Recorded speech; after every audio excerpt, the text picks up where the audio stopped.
Vamos a comenzar entonces con lo que vamos a ver el día de hoy. Continuamos con la parte de la unidad 3,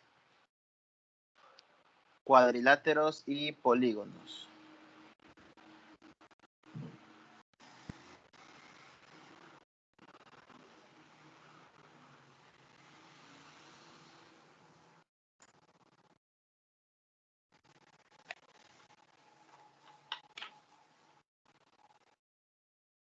Vale. Lick, disculpe, ¿cuándo es la fecha final para el foro? Porque yo no le subí porque todavía Hoy. No he terminado uno. Hoy. Ah, pues solo el que Sí. tengo yo voy a subir. Déjele, suba uno, no pasa nada, suba solo uno. Va, está bien. Suba lo que tenga, pues no se preocupe, suba lo que tenga. Sí, porque el que así le para comenté, los demás, ¿verdad? Ahí hay que tomar en cuenta. Sí. Sí, es que el que Sí, le comenté fíjese que no he logrado llegar a ese le he estado dando vueltas, y bueno, todo lo que le comenté a usted en su momento de los datos que no puede suponer, en sí es cierto, porque el ejercicio, si se fijan, no le dice lo que estábamos hablando, ¿no? Los datos que puede suponer, pero le he estado dando vueltas y vueltas al ejercicio, y realmente creo que alguno de esos datos que usted ha supuesto debería el ejercicio darlo, poderlo resolver, porque sí, sin uno de esos datos está algo complicado para hacerlo. No digo que sea correcto suponerlo, sino que me refiero a que alguno de esos datos, quizá el enunciado en realidad en el fondo debe llevarlo, y quizá por error no se lo pusieron. Yo creo que alguno de los datos, ya sea el paralelismo que hablábamos o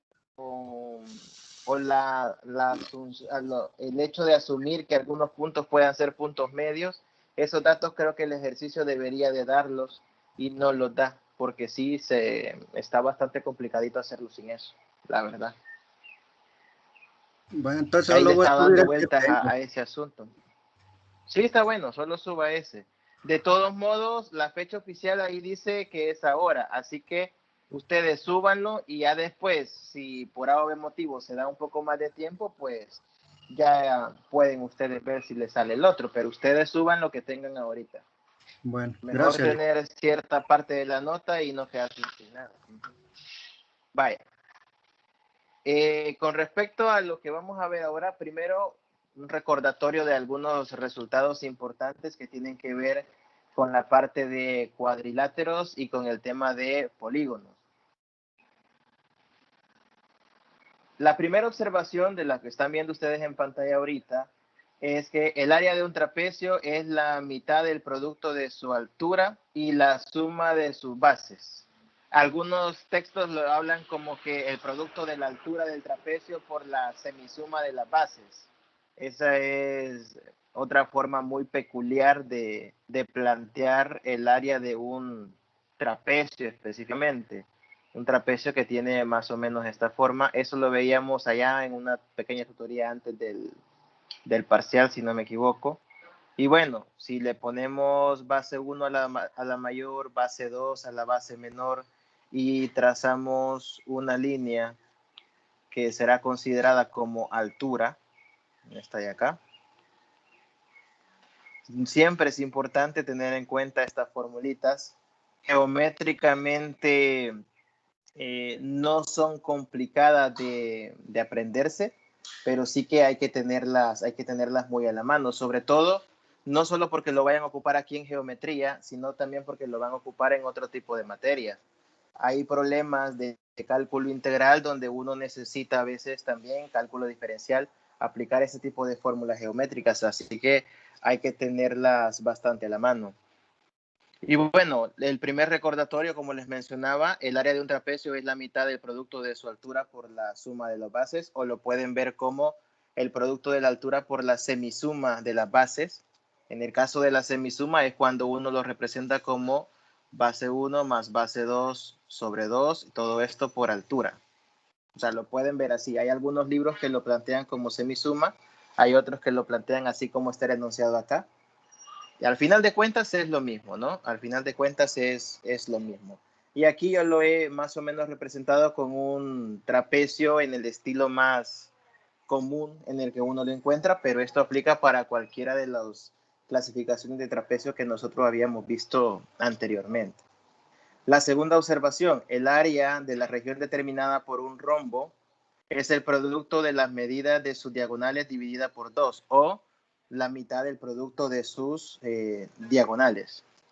Tercera observación, el semiperímetro de un polígono es el número que se obtiene de dividir el perímetro entre dos. Bueno, por la misma definición o concepto que podemos tener de semiperímetro, es la suma de los lados o de las medidas de los lados de un polígono dividido por 2. El cuarto recordatorio es el que me interesa bastante trabajar por ver cómo andamos con algunos conceptos. El cuarto dice, el área de un polígono regular de perímetro P y apotema A está dada por un medio de P por A. Entonces aquí me gustaría preguntarles, ¿qué es el apotema de un polígono? ¿Quién me puede decir qué es el apotema de un polígono? Perfecto, Xiomara, no hay problema. Inténtelo y ahí nos dice si le funciona o no. Ajá, muchachos, ¿qué es el apotema en un polígono? Para entender que el área de un polígono regular de perímetro P y apotema A está dado por un medio del perímetro por el apotema. ¿Qué es el apotema?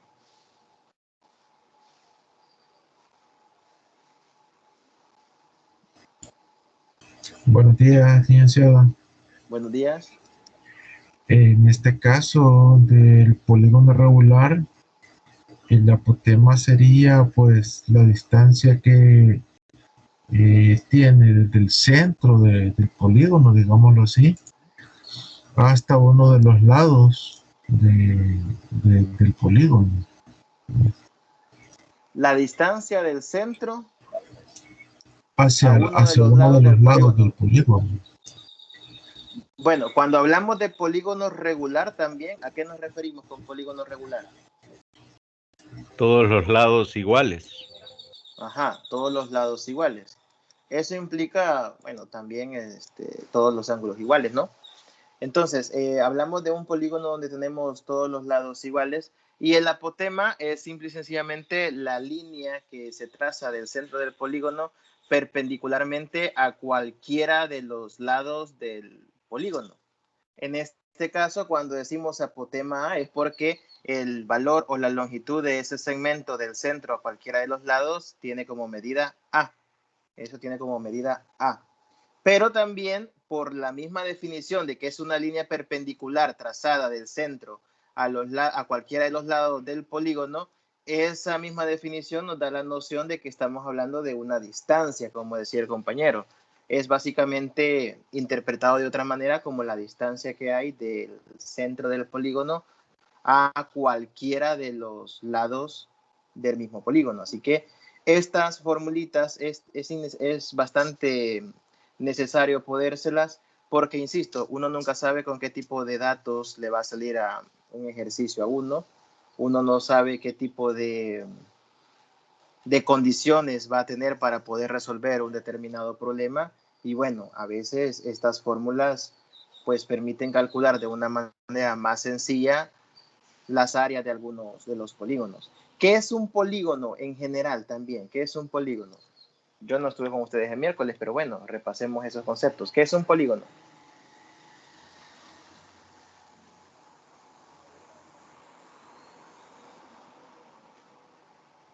¿Qué es un polígono?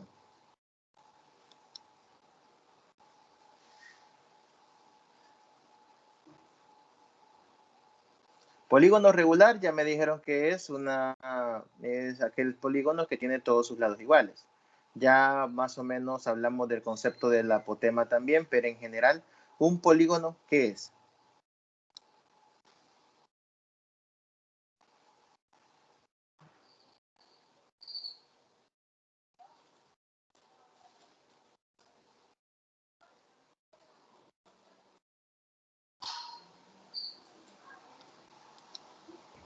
Podemos decir que es una figura geométrica que tiene muchos lados, donde solo estamos viendo en un solo plano.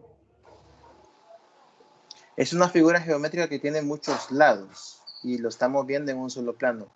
Es una idea intuitiva que sí se presta más o menos a lo que estamos trabajando, ¿sí? En el fondo, un polígono pues es cualquier figura geométrica plana que está limitada por 3 o más rectas. Yo hacía la consulta de la definición de polígono porque, por ejemplo, los cuadriláteros que uno trabaja son un caso particular de polígonos de 4 lados, ¿no?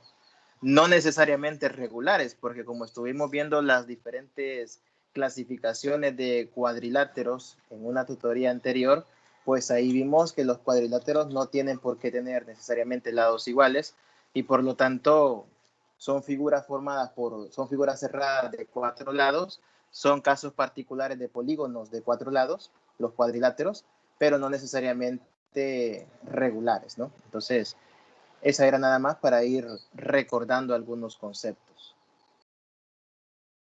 Bueno, ¿alguna pregunta con lo que acabamos de mencionar?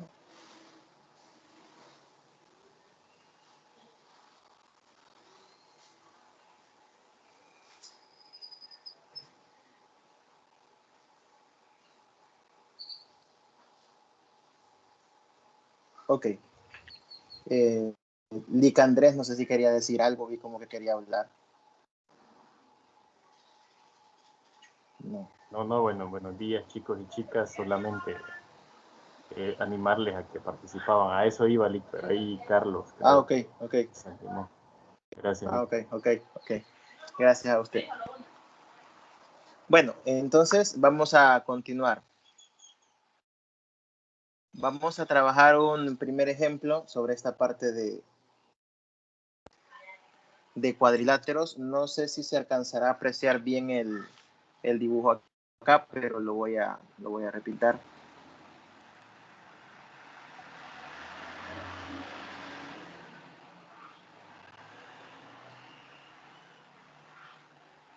Vale. En este primer ejemplo que vamos a trabajar ahorita dice, si tenemos el cuadrilátero formado por los vértices ABCD, donde en este caso los vértices ABCD los vamos a ubicar por acá.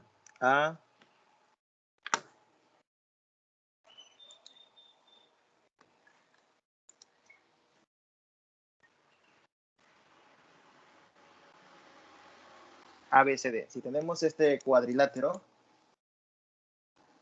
y los puntos E y F, tal es que el segmento BE es igual a CF, aquí en el dibujo el E está en la parte inferior, el F está aquí al final. Los estoy colocando para que lo vean bien. Si tenemos el cuadrilátero ABCD y los puntos E y F tales que BE es igual a CF y el segmento DF es perpendicular a BC, además el segmento AE es perpendicular a BC, probar que el cuadrilátero ADFE es un cuadrilátero que termina siendo particularmente un rectángulo. Vaya, aquí es importante que nosotros tengamos cuidado con la notación de los cuadriláteros. En algunos documentos ustedes van a encontrar que los cuadriláteros están representados solo por 4 letritas, así como lo pueden ver en el enunciado en la parte superior. Hay algunos documentos que le ponen la figura de una especie de cuadrado en la parte de afuera, pero ese tipo cuadrado que no se interprete como que en realidad estamos hablando de una figura que es un cuadrado, ¿verdad? El cuadradito este que se le pone acá en la notación, que estoy señalando en la parte superior con una flecha, es para representar que estamos hablando de un cuadrilátero, no específicamente de un cuadrado. Ya de ahí en más el ejercicio le va a terminar de dar más especificaciones. Por ejemplo, aquí abajo le dicen, probar que el cuadrilátero AD FE es un rectángulo, ¿sí?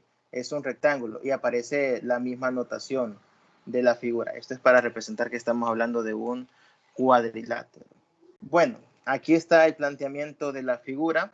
¿Quién me da una noción de cómo podemos empezar a plantear la solución del ejercicio? Si yo lo que quiero al final es probar que el cuadrilátero ADFE es rectángulo, con los datos del problema.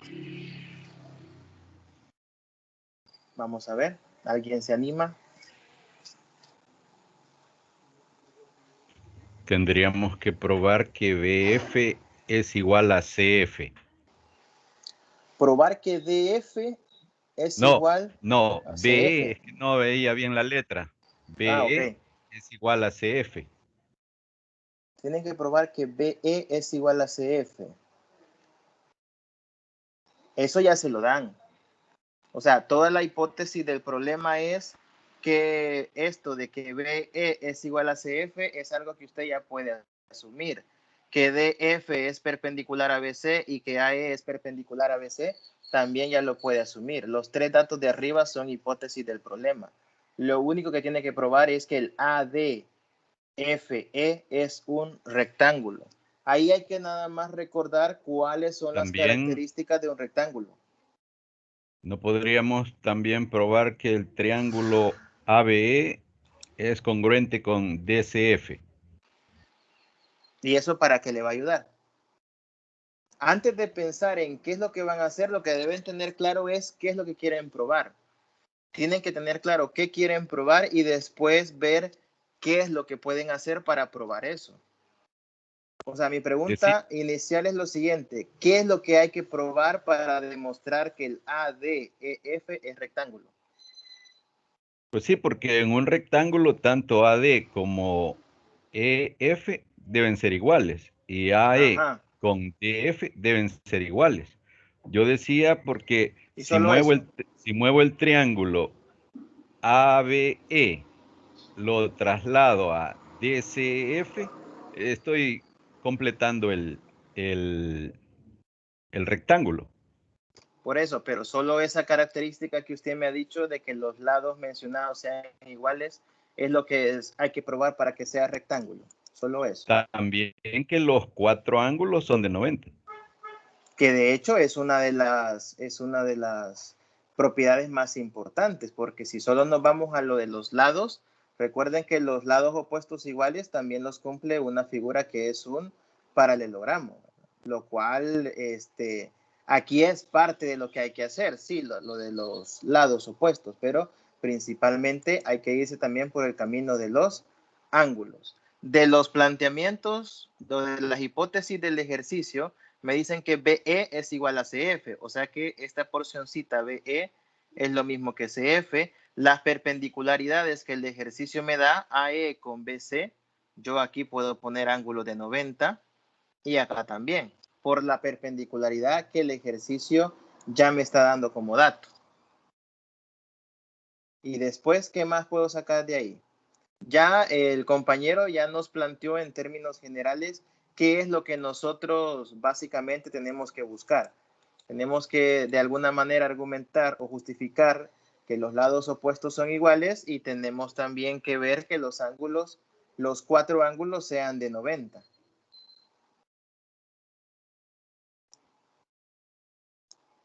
Ajá.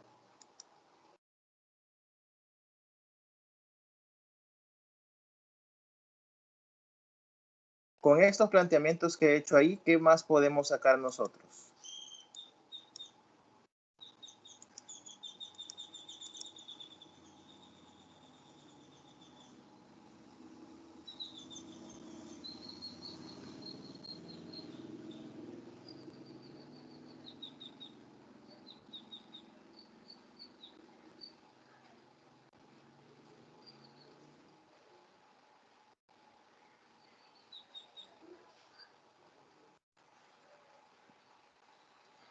Ajá.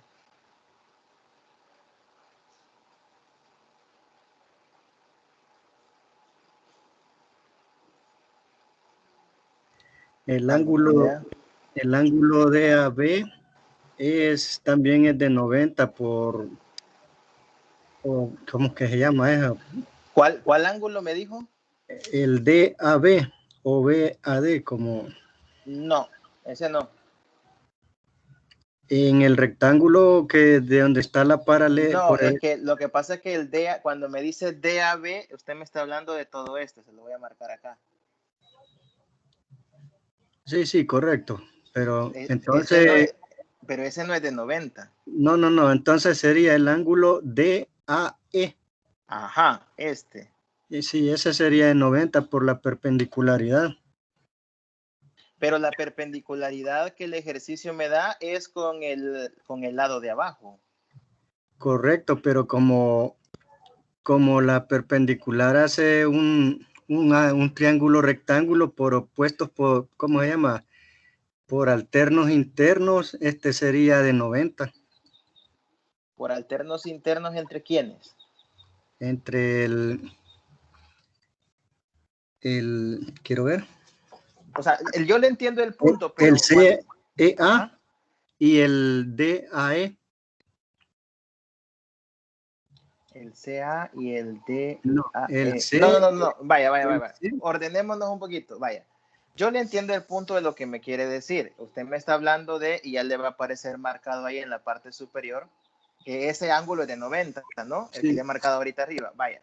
Yo entiendo cuando me dice por alternos internos, pero aquí yo cuando le digo la pregunta por alternos internos de quiénes, es por las cosas que pasan cuando ustedes lo justifican en las tareas. Cuando solo me dicen alternos internos, tienen que decir entre qué rectas. Y aquí sería por alternos internos entre BC, por ejemplo, y AD, que son los lados opuestos del paralelogramo en negro que se ve acá, ¿no? Del ABCD. ¿Sí? Sería entre DC y el AB. ¿O AE es la cosa o cómo? No. Es que vaya.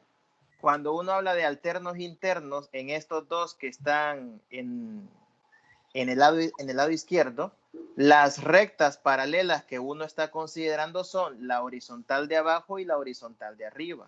Sí, correcto. Que entonces, aquí hay varias formas de decirlo, porque usted puede decir por paralelismo entre BC y AD, que son las rectas de abajo y de arriba, o puede decir BE y AD, donde BE es una pequeña porción de abajo también. O sea, hay varias formas de decirlo. El punto es mencionar una recta abajo y la recta de arriba.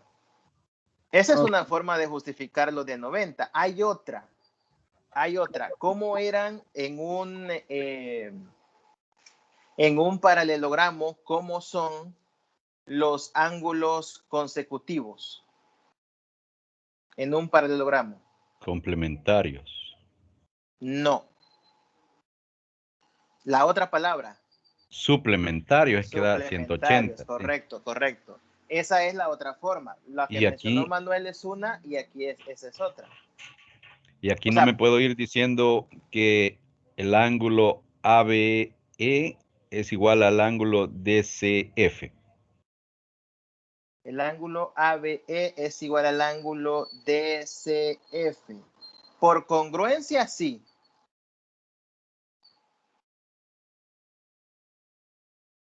Sí, porque la idea es llegar a que el ángulo DAF es de 90. A que el DAF. Sí, el DAE. Digo, DAE es ajá. que la E que hizo la confundo como F. Sí, la voy a hacer mejor, vaya. Pero la cosa es, sí, la idea es esa. Vaya, yo creo que ahora sí, ¿no? Vaya, el DAE es de 90, Ahí correcto. está. Correcto. O sea, vaya, como les digo, aquí hay varios caminitos donde uno se puede ir, solo que hay que ordenar un poquito las ideas de la secuencia de pasos que uno debe de seguir, ¿sí? Hay que ordenar un poquito la idea de la secuencia de pasos, porque lo que plantea, por ejemplo, ahorita Carlos, se puede argumentar, solo que primero tiene que justificar la congruencia del triángulo de la izquierda con el triángulo de la derecha, y para ello tiene que justificar qué criterio. Una vez ya tiene la congruencia, pues bueno, los ángulos son iguales y ahí empieza a argumentar todo lo que necesitamos. Porque aquí puedo hacerlo por ángulo, lado, ángulo, porque ya tenemos ese ángulo de AEB es igual al ángulo DFC. Sí. Y que BE es igual a CF, ya tengo ángulo, lado. Y ahora el ángulo EBA es igual al ángulo FCD. Ahí puedo terminar diciendo por ángulo, lado, ángulo. Esa igualdad de ese último ángulo que usted me dice, hay que decir por qué. Y eso está sencillo, porque esa igualdad se da porque el ABCD, el cuadrilátero ABCD es un paralelogramo, entonces por eso se cumple esa igualdad. Ya después por congruencia, pues bueno, ya se tiene que el triángulo primero y el último son iguales y con eso concluye usted que el AE es igual al DE, por ejemplo. Pero el problema no me dice que sea paralelogramo, a pesar de que tenga esa figura. Correcto, exacto. Exacto. Esa es una importante justificación, que no le dice que es un paralelogramo. Entonces tendría que buscar otra forma para llegar a lo que estamos diciendo, que el ángulo DAE es de 90. De hecho, todas las justificaciones de las que hemos hablado ahorita, las tres vías utilizan el hecho que el ABCD es un paralelogramo, si se fijan. Porque la que mencionaba Manuel de ángulos alternos internos es bajo la hipótesis de que es un paralelogramo. La que usted mencionaba de congruencia también es bajo la hipótesis de que es un paralelogramo, porque si no, no hay manera inicialmente de justificar esto, que el ABE y que el DCE son iguales, ¿sí? Y la otra opción, quiero ver. La otra opción que yo planteaba, pues con mucha más razón, la que los ángulos consecutivos de un paralelogramo suman 180, perdón, porque son suplementarios, es bajo el concepto y la idea de que es un paralelogramo. Este ejemplo, inicialmente, así como usted lo ve, así está redactado, así está planteado, pero las tres opciones que tiene para poderse resolver, todas necesitan el hecho de que el ABCD tenga que ser obligadamente un paralelogramo. Entonces, aquí no es que uno se lo tenga que agregar porque simple y sencillamente hace falta como condición. Aquí al enunciado realmente hizo falta colocarle que este es un paralelogramo, porque si no, no sale. Porque además tampoco se tienen las herramientas para poder justificarlo. Porque vaya, si no tomamos que es paralelogramo, ¿qué es lo que pasa? Con la información que tenemos del ejercicio, lo único que podemos decir es lo siguiente. Podemos decir que AE es paralelo a DF. Eso sí lo podemos decir. ¿Por qué? Porque ambos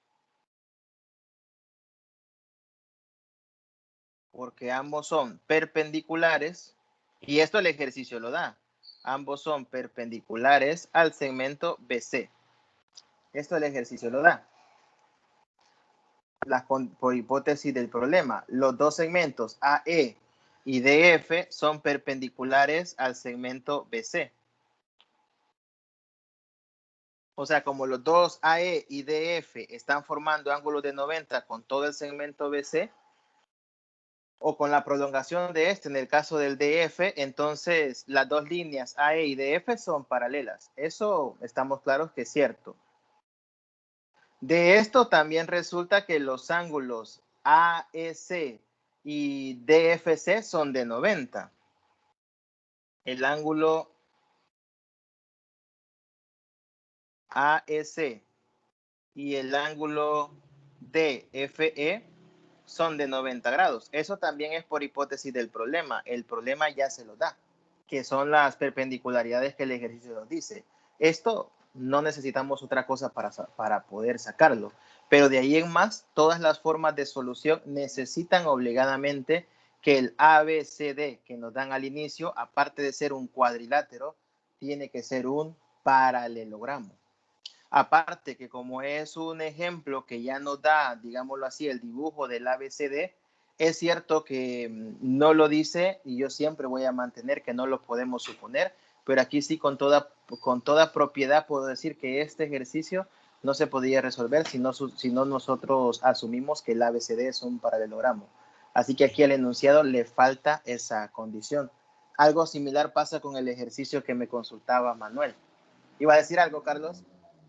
Sí, si entiendo que AE es perpendicular a BE, ¿por qué no puedo asumir que AE es perpendicular a AD? Que AE es perpendicular. Vale, AE es perpendicular a BE, a ese segmento. Sí, sí.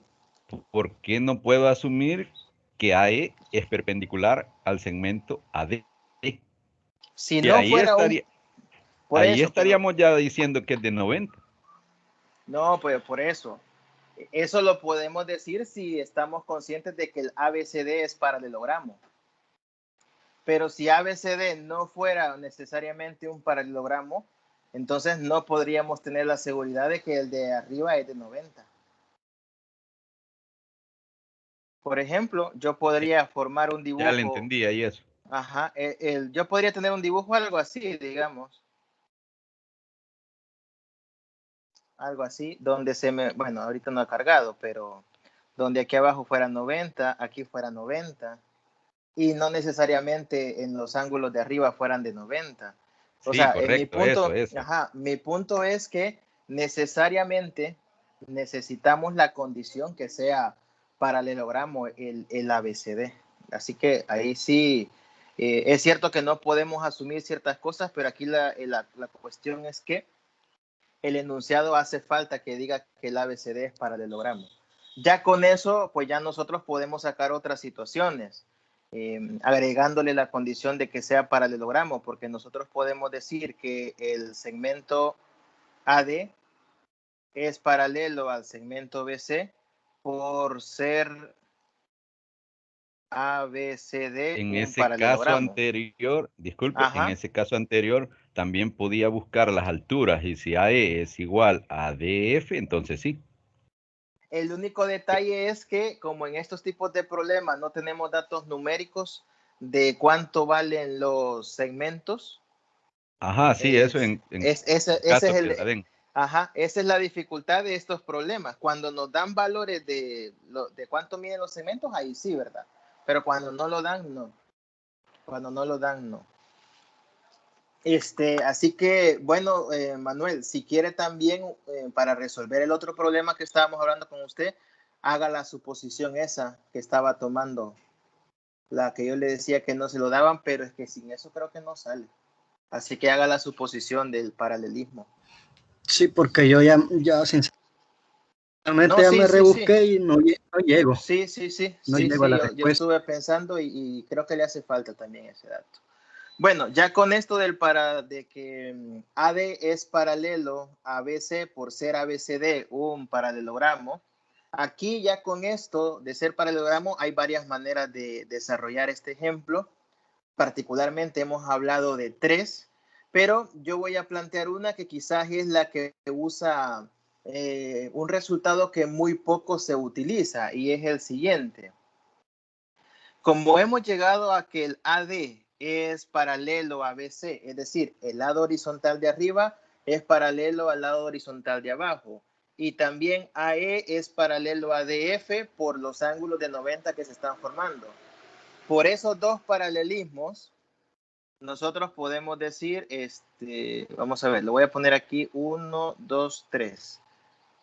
De la condición 1 y la condición 3, podemos decir nosotros que el cuadrilátero ADFE es paralelogramo.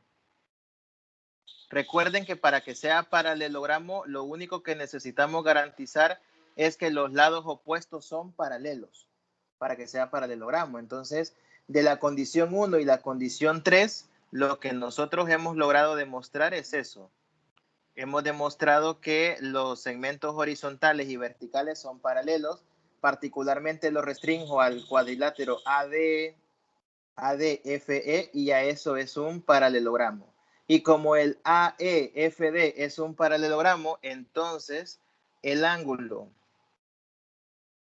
EAD es de 90 y el ángulo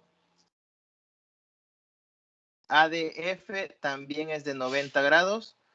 Y en este caso, ambos son de 90 por ser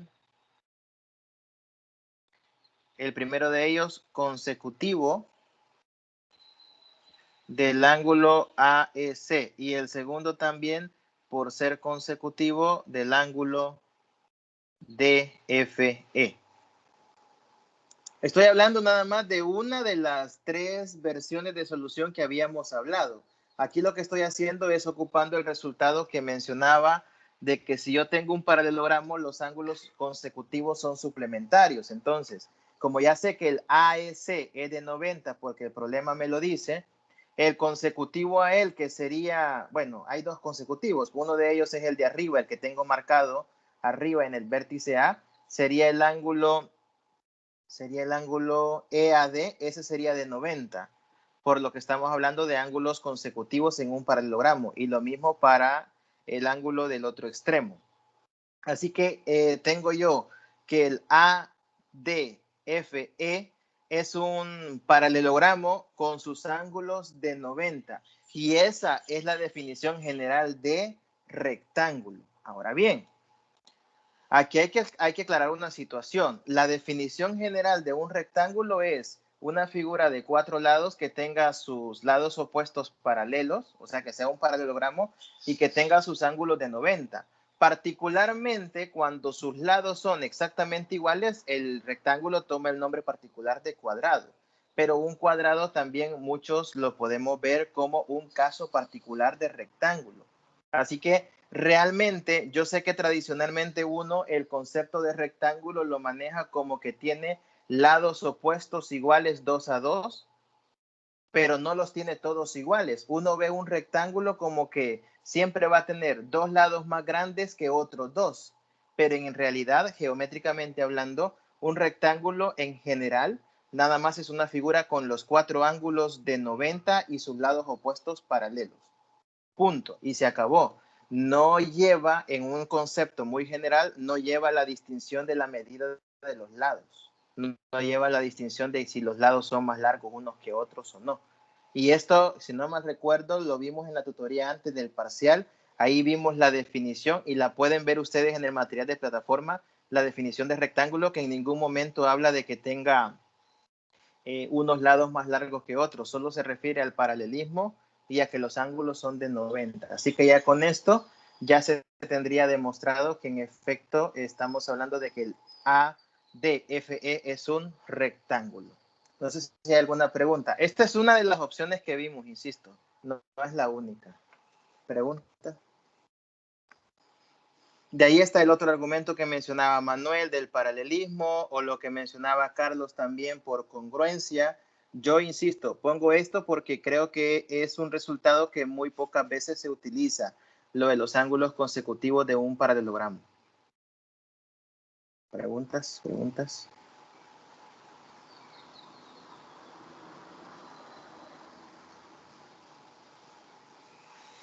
Entonces, en ese caso, Lick, no sería necesario buscar, bueno, por la congruencia no sería necesario hacerlo, Pablo, porque allí tendríamos que buscar los ángulos de ADF, ¿verdad? Del ADF. Para, No, bueno, para demostrar que es un paralelogramo. Y allí ese ángulo serían dos ángulos, no sería el de 90, pero tendríamos que buscar la medida de ambos. ¿de ambos cuáles? De los dos que se forman, en el triángulo DCF y en el ángulo de ADF.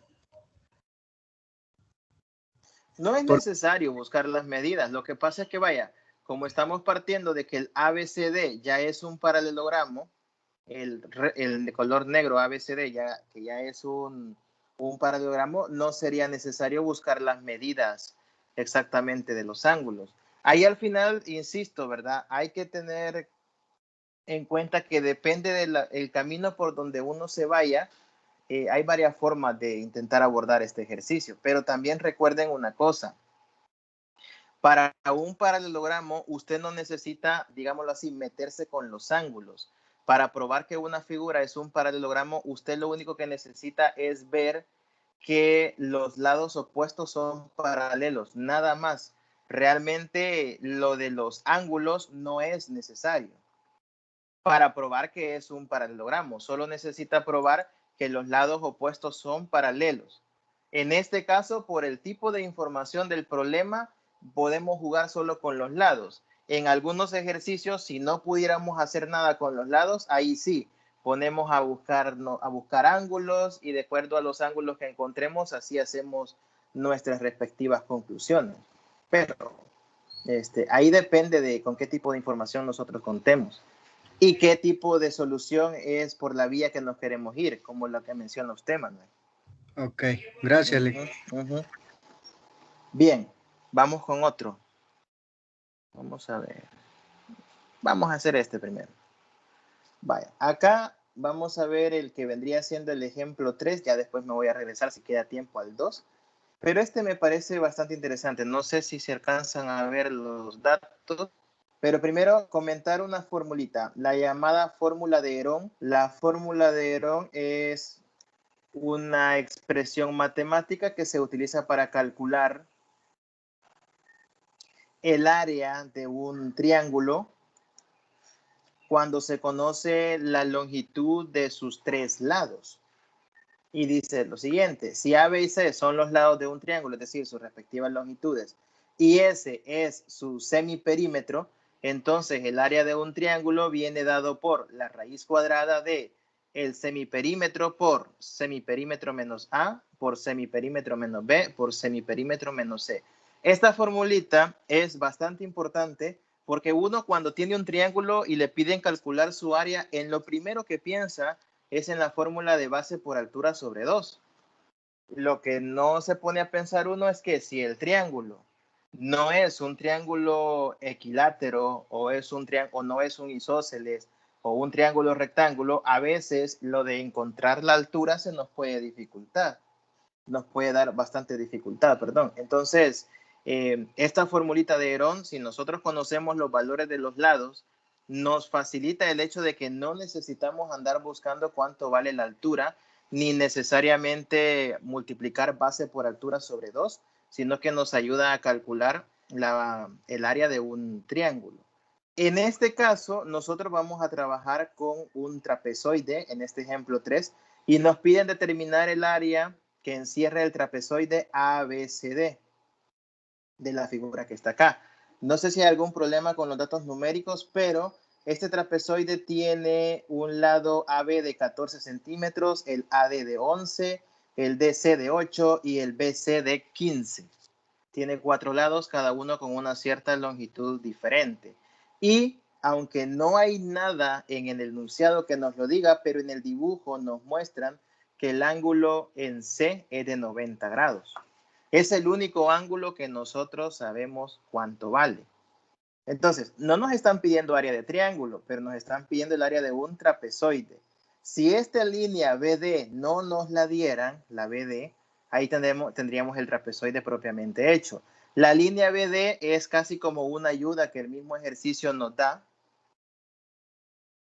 para que, como que usted dijera, bueno, entonces en vez de calcular el área de un trapezoide, yo puedo calcular el área de dos triángulos y sumarlo. ¿Y cómo podríamos calcular el área de estos dos triángulos? Bueno, le voy a poner nombres. Le vamos a poner área 2 a la de arriba y área 1 a la de abajo.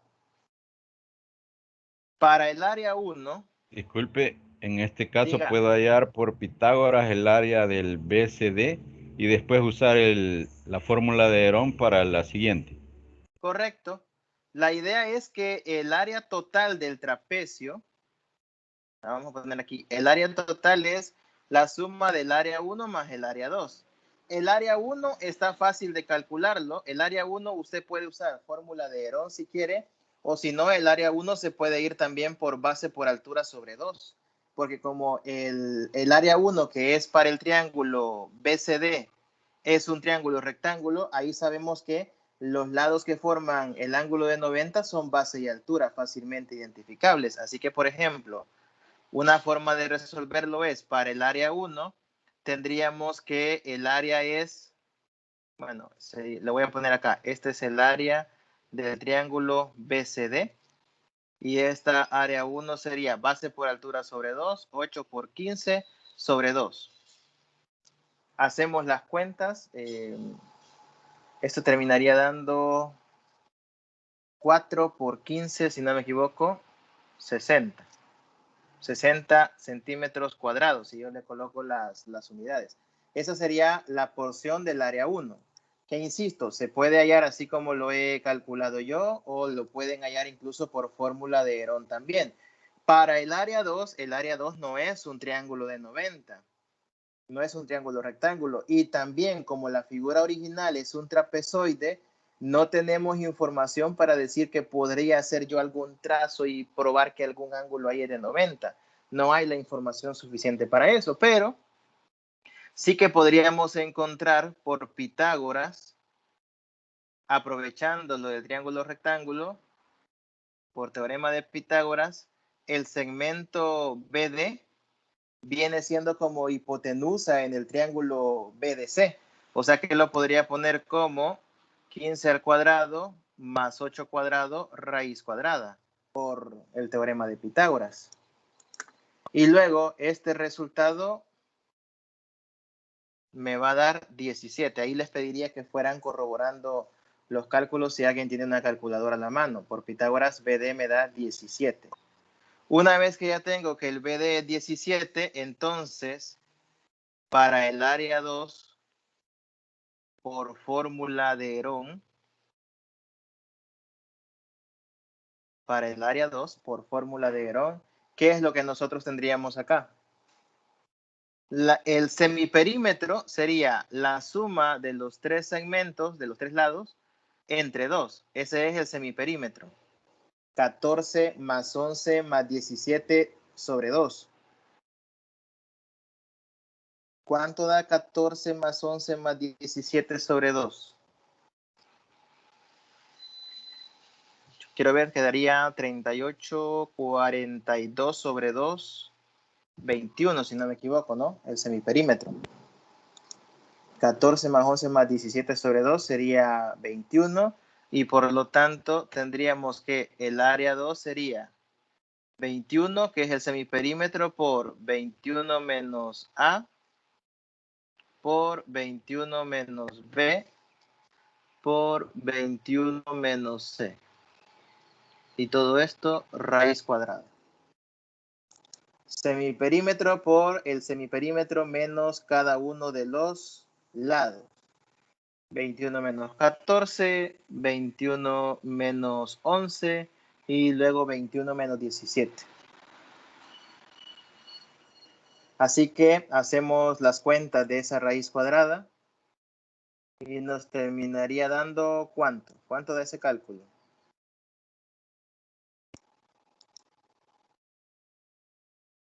¿Alguien que me haga ahí las cuentas rapidito? ¿Cuánto da esa raíz cuadrada para el A2?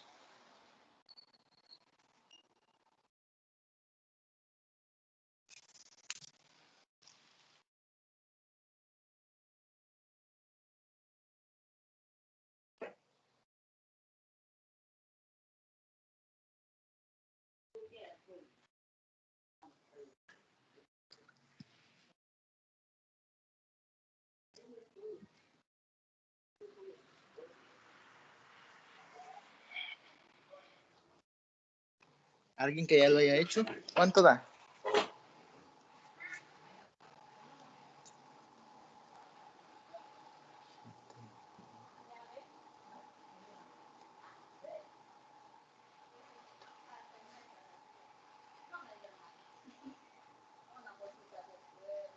¿Cuánto da, chicos?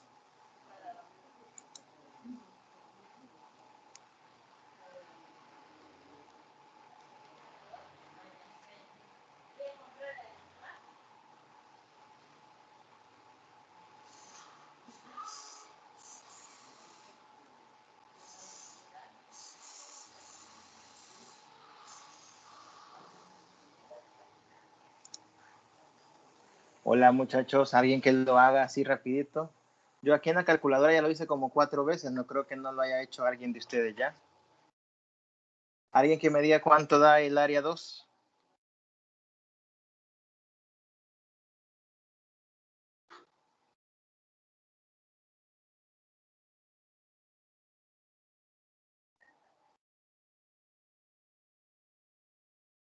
¿Cuánto da?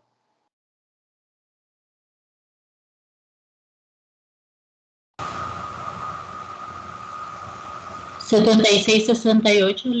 Vaya, míreme de yo la mente, Iris, a preguntarle a usted iba justamente 7668 aproximadamente, centímetros cuadrados. Bueno, a usted. Vaya, 76.68. Por lo tanto, pondré por aquí arriba el área total sería la suma de el área 1 más el área 2. 76.68 más 60 y esto da 136.68, obviamente centímetros cuadrados. Y ahí tendríamos ya el resultado final del ejercicio. 136.68 centímetros cuadrados. Y ahí estamos. Esta formulita es bastante bonita para aplicarla. Bastante bonita.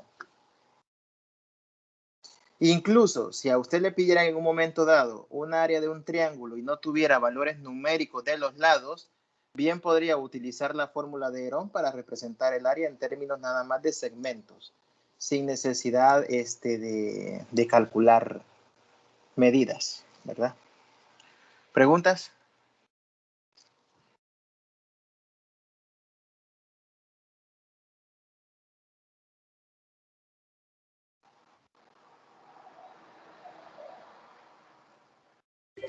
O sea que el resultado del área 2 hay que multiplicarlo por el mismo, al cuadrado, para que dé el área total. No.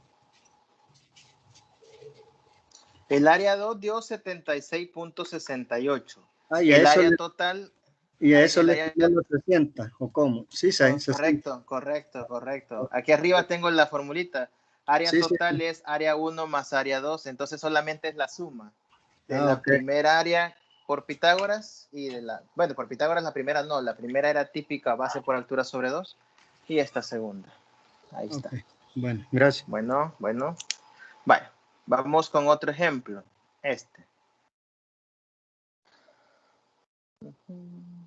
Consideremos el cuadrado ABCD que nos dan acá, con la condición de que BE es igual a BC y EF es perpendicular a DB. Demuestre que DE es igual a EF, que es igual a FC. Vamos a ver. Aquí tenemos nosotros el cuadrado. Lo hago más grande para que se visualicen mejor los vértices. Insisto con esta notación, van a disculpar que sea tan insistente. En esta notación no quiero que caigan en el error de pensar que porque ahí va un cuadrito adelante, eso significa obligadamente que es un cuadrado, ¿ok? No es un cuadrado. Es simple y sencillamente esa notación lo que le está diciendo que es un cuadrilátero. Ya después, adicionalmente, le tienen que indicar a usted qué tipo de cuadrilátero es. Si es un cuadrado, pues le van a decir que es un cuadrado. Si es un rectángulo, le van a decir. Si es un paralelogramo, le van a decir. O sea, le tienen que dar adicionalmente qué tipo de figura más específica es. Si no, simplemente es un cuadrilátero tal cual. Aquí, por ejemplo, le dicen que es cuadrado y aparte le ponen la notación. En el primer ejemplo que vimos era un paralelogramo, el otro era un rectángulo y aparte le ponían la notación de cuadrilátero. Así que ahí está la consideración. Bueno, nos dicen que en este cuadrado tengo como datos que BE es igual a BC. BE es igual a BC. EF es perpendicular a DB. El hecho que EF sea perpendicular a DB significa que aquí se nos están formando ángulos de 90. Demuestre que, bueno, aquí me sale cortada la imagen, pero hay que demostrar una triple igualdad. DE es igual, lo voy a agregar por acá. Hay que demostrar que DE es igual a EF, que es igual a S. Vale. Hay que demostrar una triple igualdad, que EF es igual a FC y eso es igual a DE. ¿De qué manera nosotros lo podemos plantear? No sé si lo alcanzan a ver, pero el dibujo inicial tiene un trazo punteado. No sé si lo ven ustedes o no, pero está por acá. Lo voy a repintar en color verde. ese Sí, sí se trazo. ve. Ah, bueno. No, yo les pregunto porque como yo tengo aquí una computadora donde en teoría estoy viendo lo que ustedes ven, pues a mí me parece casi en blanco, entonces casi no se veía, por eso les preguntaba. Pero vaya, esa línea del BF es una línea que a veces los ejercicios ya las tienen o son de esos típicos trazos que uno hace auxiliares. El punto es que el enunciado me habla de que BE es igual a BC, ¿sí? O sea que tenemos que este segmentito BE es lo mismo que BC. Y además, como la figura es un cuadrado, sabemos que en el ángulo C o en el vértice C se está formando un ángulo de 90 grados. Aquí tenemos un ángulo de 90. Eso porque ya nos dicen que es un cuadrado. De esto, creo que se ve bastante fácil identificable de que hay un par de triángulos congruentes por ahí. Por congruencia sería FEB con FCB. Correcto. El triángulo FEB es congruente. FEB es congruente con el triángulo FCB. Ahí solo hay que decir cuál es el criterio de congruencia. ¿Cuál será el criterio de congruencia?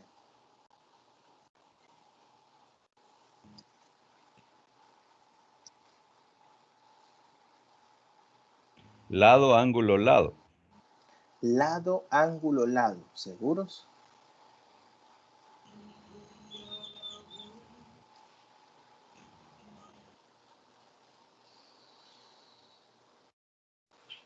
Comparten un lado, ¿verdad? Comparten un lado, que es el FB. Comparten un lado, que es el FB. Tienen dos lados iguales. Tienen un ángulo de 90. Solo nos falta ver los otros dos angulitos.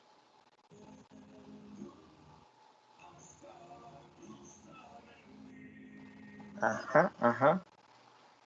¿Seguro que es lado, ángulo, lado? Porque recuerden que cuando uno dice lado, ángulo, lado, es porque uno está hablando de dos lados iguales y el ángulo entre ellos tiene que ser igual también.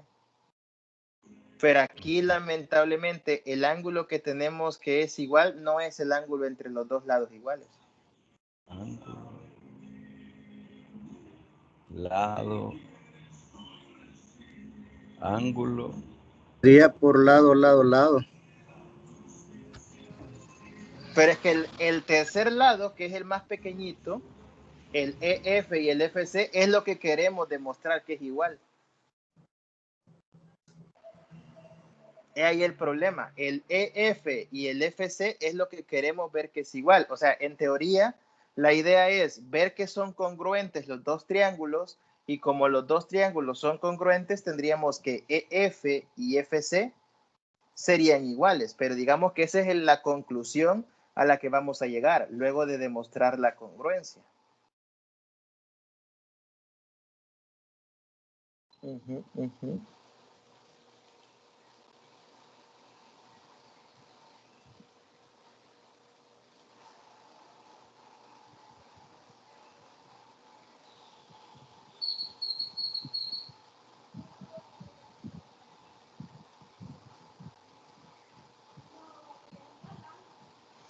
Bueno, pero si no, vaya, dejemos eso ahorita. Recuerden que tenemos que demostrar que tres pedacitos EF, FC y DE son iguales.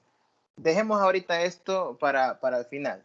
Veamos si podemos demostrar otra cosa. Como son tres segmentos los que tienen que ser iguales, hay otros dos que está un poquito más fácil de identificarlos.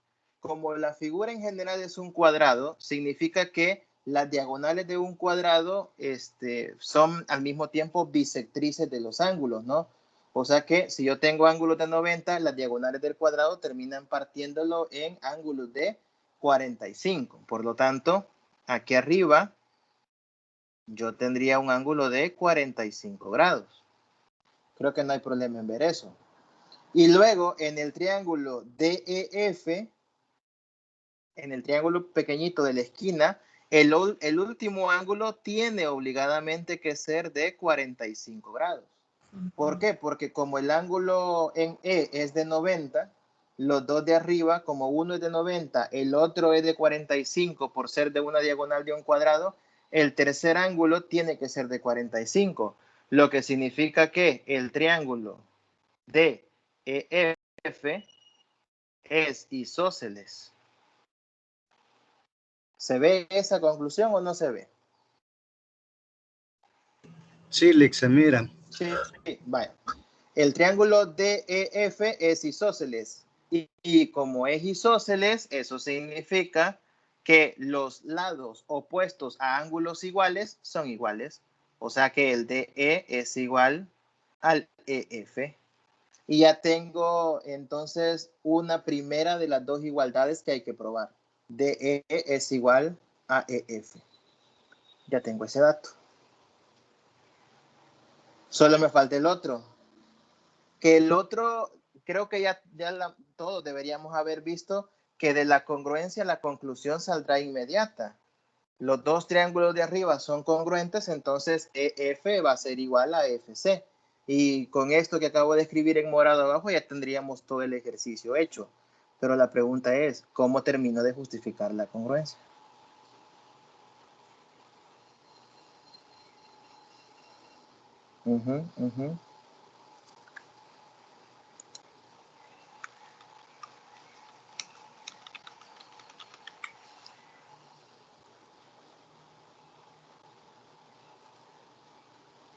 Para la congruencia tengo el lado, lado, lado, que no lo puedo usar porque tengo que demostrar que los últimos dos lados son iguales. Tengo el ala, ángulo, lado, ángulo, y el LAL, el típico LAL, lado, ángulo, lado. ¿Cuál de los tres encaja mejor acá?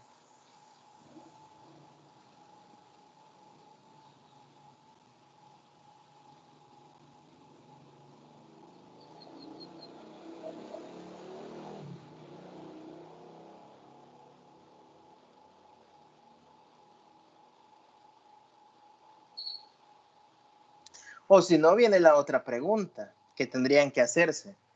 No sé si estamos claros en que ningún criterio encaja perfectamente. ¿Estamos claros en eso o no? Podemos usar ahí la bisectriz también, porque si BF es bisectriz, EBF y FBC serían iguales. Correcto, y ahí podría aplicar lo del lado, ángulo, lado o el ángulo, lado, ángulo y ya sale. Pero hay una palabrita muy importante en lo que usted dijo. Si BF fuera bisectriz, pero no necesariamente BF es bisectriz.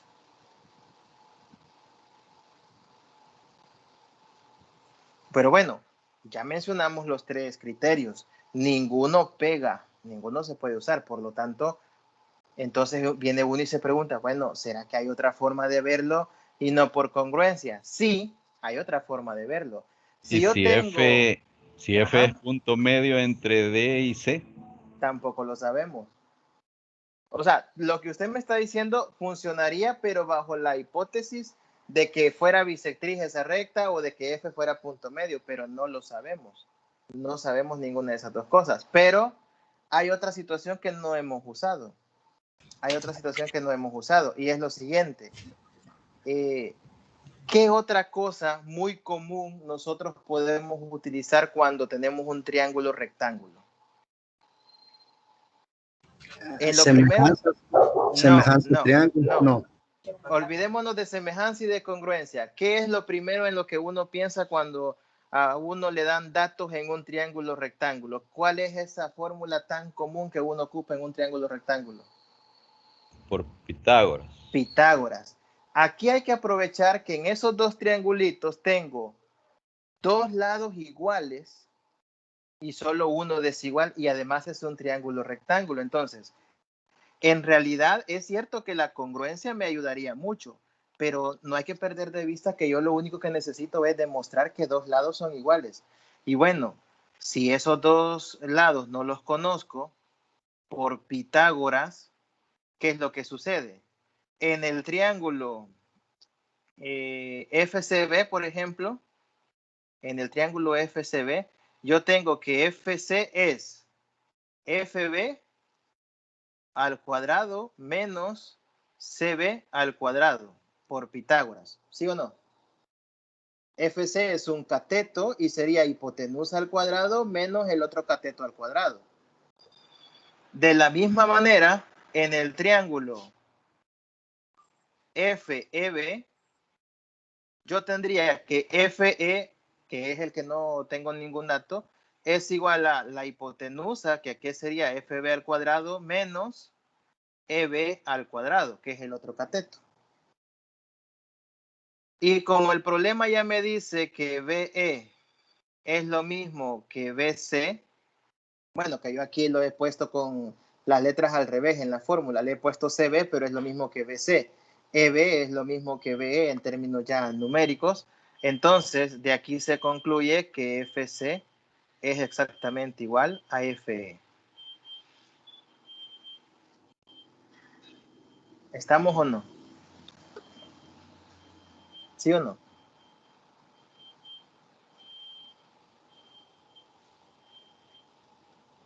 Voy a ponerlos así en el orden adecuado aquí las letras. FB al cuadrado. Y aquí menos BC y aquí menos BE. ¿Vale?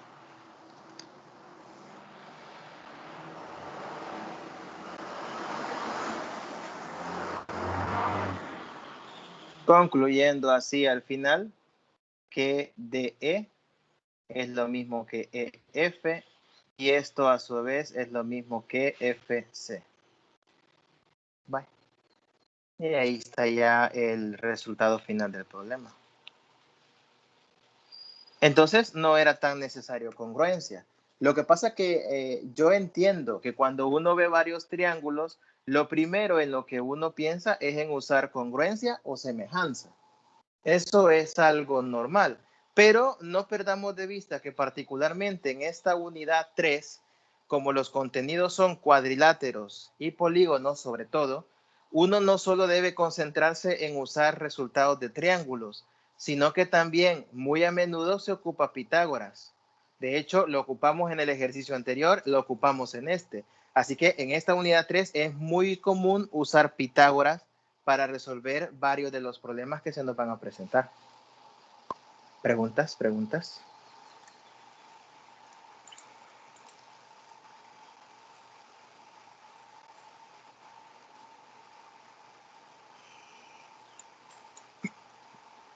El problema es cuando uno se cierra de que solo por esa forma y solo por esa forma. Correcto. Ese es un gran problema y es muy común y es muy natural que suceda. Cuando uno se cierra a quererlo resolver estrictamente por una forma, eso es muy normal que suceda. Ese es el problema. Ese es el problema. De hecho, aquí creo que, bueno, si a uno no le dan una pauta de que piense en usar otra cosa o en usar específicamente Pitágoras o algo así, uno puede pasar 3, 4 horas queriéndolo hacer por congruencia o semejanza y no sale. O si no, se va a ir tirar a la fácil, que es lo primero que íbamos a hacer, que era solo decir que eran congruentes por un cierto criterio y aunque el criterio en realidad no pegara 100% con lo que uno estaba planteando.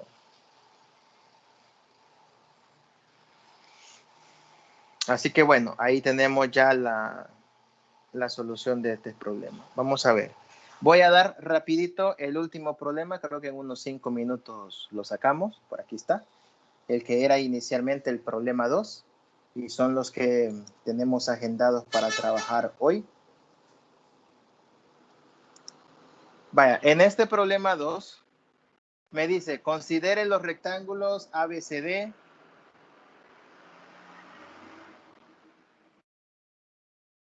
ABCD es el rectángulo más grande.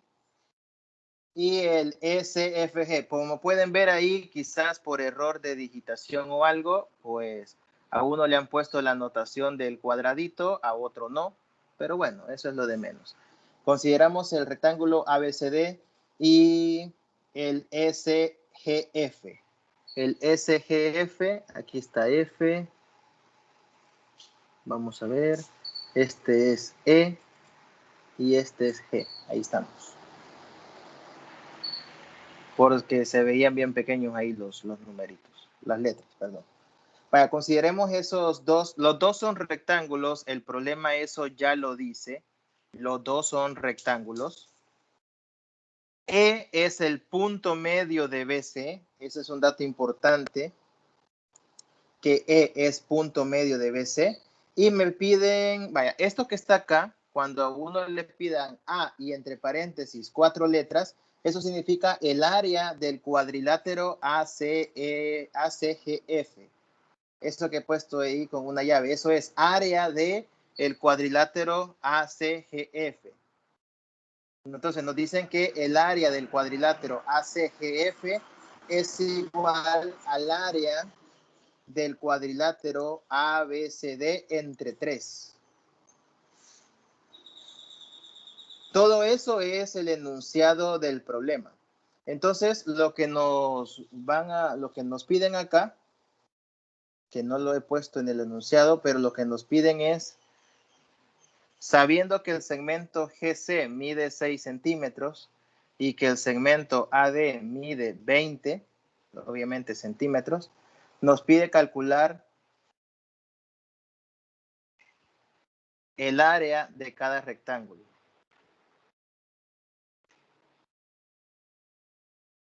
Partiendo del hecho, obviamente, que son rectángulos y partiendo del hecho de que el área del rectángulo pequeño es la tercera parte del área del rectángulo grande. Además que E es el punto medio ahí del ABCD. Entonces, vamos a tener que partir nosotros de eso.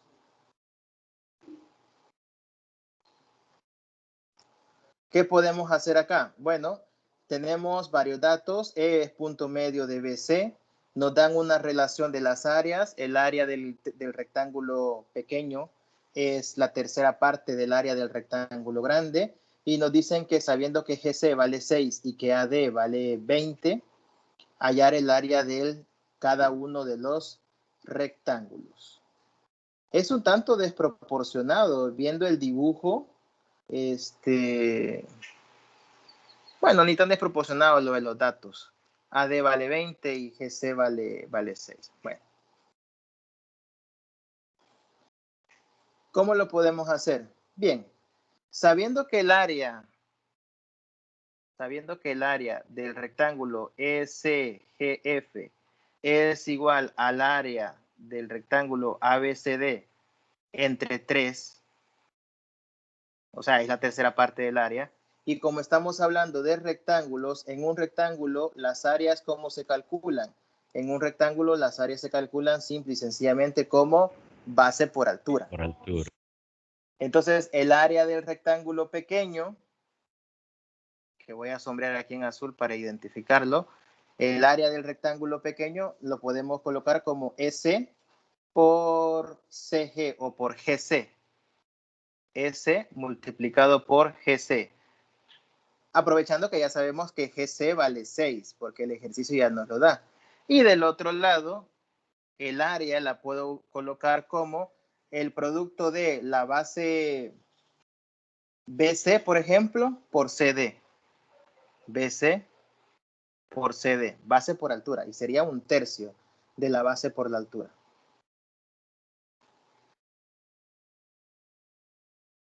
¿Qué más nosotros podemos sacar de acá? Como quiero el área de cada rectángulo, en el fondo lo que necesito son las medidas, ¿no? De la base y la altura de los rectángulos. Como E es punto medio del segmento BC, entonces BC lo puedo escribir perfectamente como 2 veces S, por ser E punto medio. En vez de colocar BC, yo puedo escribir 2 veces S, por ser, insisto, punto medio. Y tendría S por GC.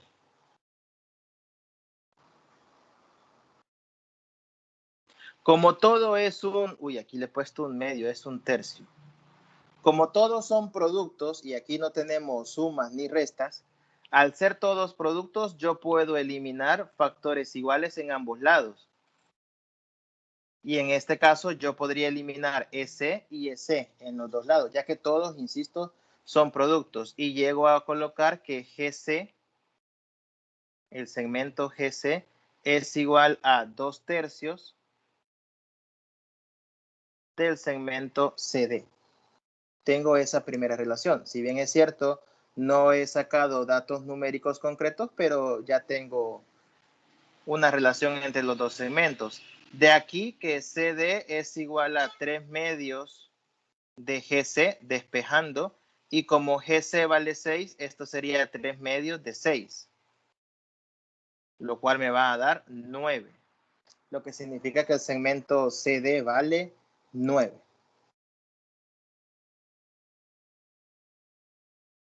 Y ya con el hecho de que el segmento CD vale 9, ya nosotros podemos encontrar el área del rectángulo grande, porque el rectángulo grande tiene como base al AD, que sería 20, o al BC, como lo quieran ver, ¿no? Es 20, y la altura del rectángulo grande sería esta CD, que vale 9. Por lo tanto, el área del rectángulo grande sería 20 por 9. Lo voy a colocar aquí arriba. El área del rectángulo ABCD sería al final 20 por 9, lo cual es 180. En este caso, obviamente, centímetros cuadrados. Ahí tengo el área del rectángulo grande. No sé si se entiende por qué 20 por 9. 20 es la longitud de AD, que es lo mismo que BC, es la base, por ser rectángulo. Y luego el CD, que sería la altura del rectángulo grande, que sería 9. Y automáticamente la altura del rectángulo pequeño, pues ya la tenemos. La altura del rectángulo ECGF, que sería 60, correcto, 60 centímetros cuadrados. Fíjense que la altura del rectángulo pequeño la podemos interpretar o sacar de varias maneras. Primero, por la relación que el ejercicio nos dice que el área del rectángulo pequeño es la tercera parte de la del grande. 180 entre 3 da 60, ya está. Esa es una. También el área del rectángulo pequeño tenemos nosotros la altura CG, que es de 6, el problema ya lo da. Pero también, como E es punto medio, la base que es S es la mitad de la base del grande. Si la base del grande es 20, la base del pequeño es 10. 10 por 6, 60. Así que tienen ustedes dos maneras de ver cómo sacar la base del rectángulo pequeño. La tercera parte del grande o simplemente como producto de base por altura.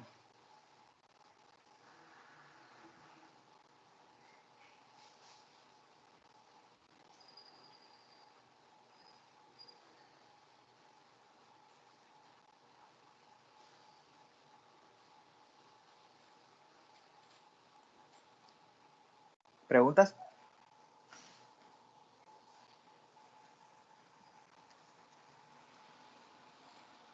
Preguntas. Bueno. Ok, vamos a ver. Solo para